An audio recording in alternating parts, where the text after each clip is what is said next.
척결 없이 간단하게 소독약만 뿌리고 봉합하고 하면은 또 다른 골마 터진 아픔이 있다. 그래서 도려낼 부분은 도려내고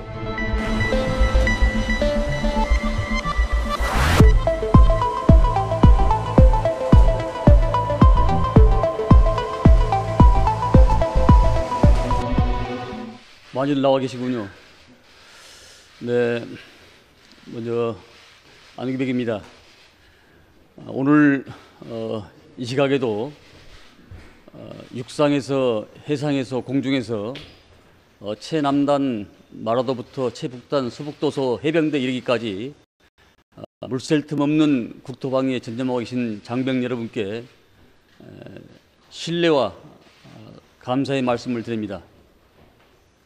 저는 오늘 64년 만에 문민 국방장관 후보자로서 이 자리에 섰습니다.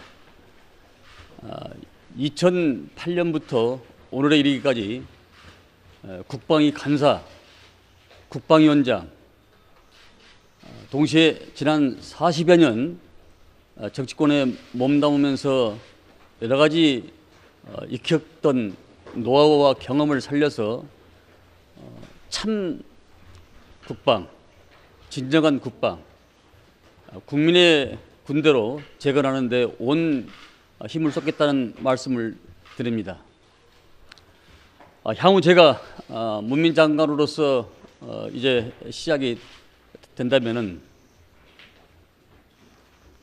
지난 어려운 시기를 과정을 거쳤던 여러 가지 현안 문제를 해결하고 동시에 국민의 군대로서의 국민들부터 사랑받을 수 있도록 여러 가지 현안 문제를 하나씩 정교하게 풀어가도록 그렇게 하겠습니다. 특히 12.3 불법 내란 계엄으로 인해서 지금 현재 우리 군이 상당히 어려움을 겪고 있는 것이 현실입니다. 군심이 흐트러져 있고 또 군의 사기가 땅에 지금 저하되어 있습니다. 저는 이 문제를 살리는데 모든 역량을 쏟아붓겠다고 생각을 합니다.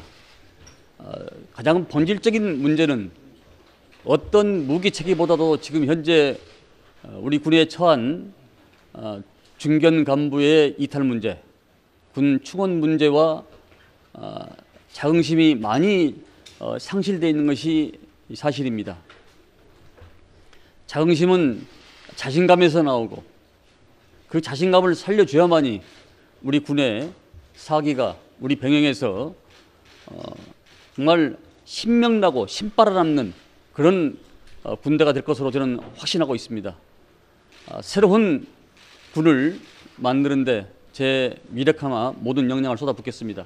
감사합니다. 가장 시급하고 중요한 국방개혁 과제는 뭐라고? 사실 우리 국방부는 법무부와 더불어서 대한민국 건국에 한 번도 부처 명칭이 바뀐 적이 없습니다. 그 말은 그 자체가 바로 저는 국방부가 그 자체가 우리 국민에 있어서 전립의 목적이라고 생각합니다. 스위스가 내륙 국가임에도 불구하고 해군이 있습니다. 그것은 세계 어느 나라나 제1의 덕목이 저는 안보라고 생각을 합니다. 여러 가지 문제가 있겠지만은 가장 시급한 국방 문제는 조금 전에 제가 말씀드렸다시피 12.3 불법 계엄으로 인해서 우리 군이 많이 상처 입고 자긍심이 많이 상실되어 있습니다. 이 무형의 가치인 정신력과 자긍심을 회복시켜주는 일이 어떤 무기체계보다 저는 가장 선결된다고 생각하고 있습니다. 그럼 취임하시면 가장 시급하게 하셔야 될 일 중에 하나가 동순회부 인사일 것 같은데요. 혹시 순회부 인사와 관련해서 뭐 방침이나 뭐 기조 이런 것들 좀 궁금하고 있습니다. 아직은 그 정도까지 제가 물론 국방위를 오래 해서 5선 동안 내년 국방위를 해서 전혀 모른다고는 볼 수 없지만은 그래도 군문에 몸담고 있는 분들이 많이 계시기 때문에 여러 우리 구성원들의 의견을 들어보고 거기서 최적화가 어떤 것인가를 판단해 보도록 하겠습니다.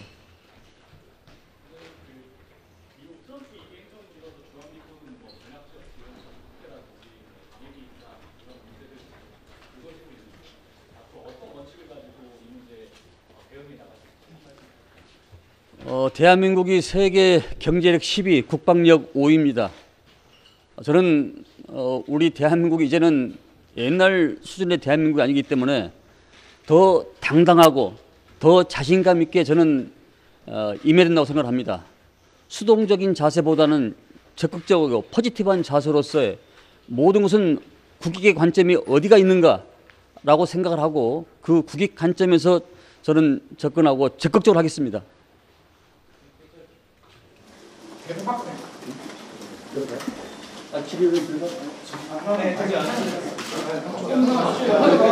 우리 국장님이 들어가라고 저도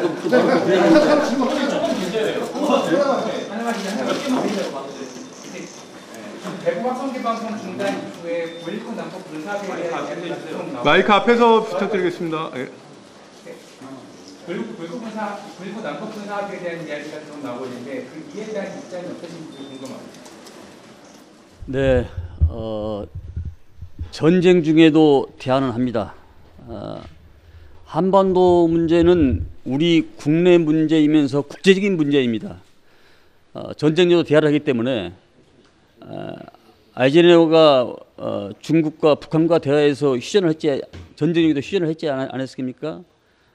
소련도 닉슨이 개혁 개방화 길로 대화를 통해서 이끌지 않습니까? 저는 대화가 가장 먼저 중요하다는 생각을 갖고 있고, 그리고 이 문제에 대해서는 지난번에 평창 동계 올림픽도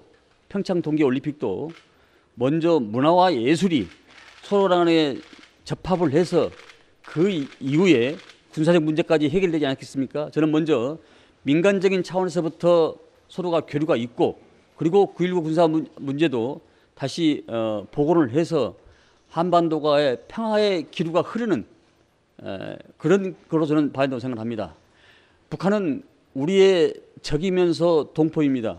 그래서 저는 항상 그런 두 가지 시선으로 어떤 멀티트랙, 다양한 정교한 그런 방법으로 북한을 바라볼 수밖에 없다. 그래서 저는 9.19 군사 합의도 다시 원점에서 재검토를 해야 된다고 그렇게 생각을 갖고 있습니다.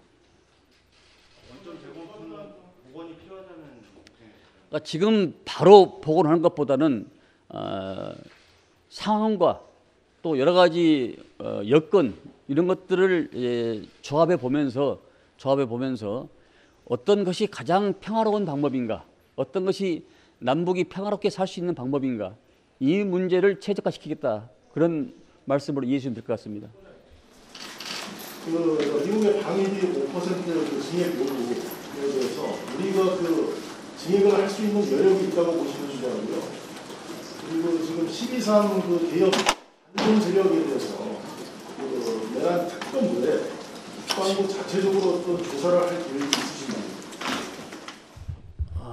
저는 어떤 사건과 이거에 대해서는 조금 전에 홍 기자님이 말씀했다시피 조직의 문제가 아니라고 사람의 문제라고 생각을 하고 있습니다. 우리가 6.25 전쟁, 일제 36년 6.25 전쟁, 61년 5.16 군사 쿠데타, 12.12 군사 반란, 이걸 보면은 역사의 과거에 대한 정리가 없었기 때문에 계속 현대의 문명 사회에 살고 있으면서도 이런 일이 계속 반복돼서 일어난다라는 생각을 저는 개인적으로 갖고 있습니다. 따라서 이 문제에 대해서 척결 없이 간단하게 소독약만 뿌리고 봉합하고 하면은 또 다른 골마 터지는 아픔이 있다. 그래서 도려낼 부분은 도려내고 그래야만이 거기서 새살이 나온다고 생각을 갖고 있습니다. 따라서 사실 우리 군대는 예전 군대하고 달랐습니다. 예전 군대하고 달랐기 때문에 결국은 12.3 내란 계엄이 실패한 거 아니겠습니까? 저는 그런 차원에서 접근해서 봤을 때 신상필벌의 원칙에 의해서 잘한 사람들은 상을 주고 잘못한 사람들은 거기에 대한 어떤 죗값을 저는 치러야 한다고 생각을 갖고 있는 것입니다. 따라서 그 문제는 제가 내란 특별 진상조사위원장을 맡았기 때문에 깊숙이 잘 알고 있습니다. 그 부분에 대해서 여러 가지 방법과 또 여러 가지 것을 갖춰 나가도록 하겠습니다. 감사합니다.